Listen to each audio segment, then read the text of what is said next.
Le prolongement naturel de la pluralité politique, l'exercice de cette liberté comporte des devoirs, mais aussi des responsabilités. Le 3 mai, journée mondiale de la presse, une occasion pour rappeler la teneur de cette commémoration, que nous devons préserver des éclaboussures, des apprentis véreux de la politique ou encore des tiraillements partisans d'idéologies destructrices contraires aux lois de la République.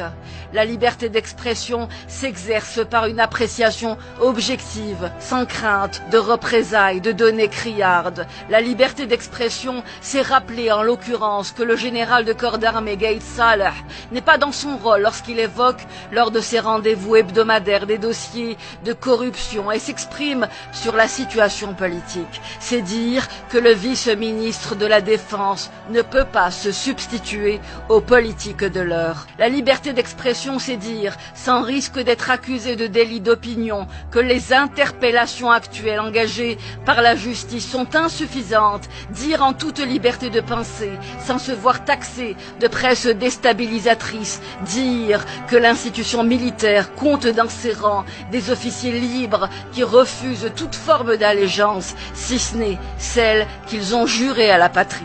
La liberté d'expression, c'est décemment relayer le contenu de banderoles des marcheurs de l'Algérie nouvelle, ceux qui, sans relâche, vendredi et jour de semaine, demandent à ce que les dirigeants au plus haut niveau de l'État soient mis devant leurs responsabilités politiques et rendent compte de la faillite des systèmes existants.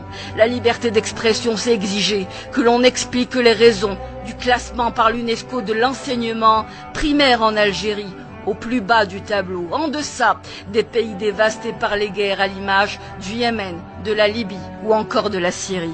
La liberté d'expression prendra corps lorsque l'on demandera que la qualité des soins dispensés soit la même pour tout le monde, chez nous en Algérie. Toutefois, à mon sens, car c'est ainsi que je conçois mon métier, la liberté d'expression sans borne s'arrête là où débutent nos intérêts nationaux. L'unité territoriale du pays et sa souveraineté sont non négociables, indiscutables. Nos différences, quelles qu'elles soient, sont une richesse et non une perche tendue aux tentatives de division sectaire ou idéologique.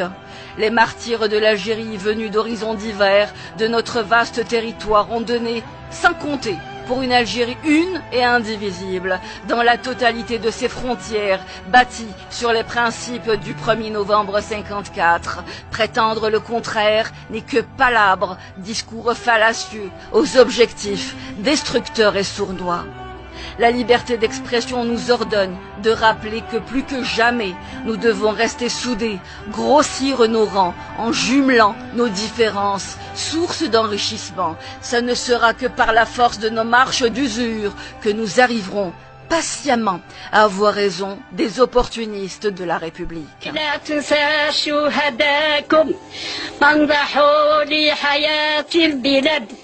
بالنفوس والدماء يفسر التراب تركوا الأحدى والصحبة مع الولد صوتها من القبر يناديكم فاسمعوا لهذا الصوت عدد الاتحاد علواننا تضحوا يا شعارنا حوري يا غاياتنا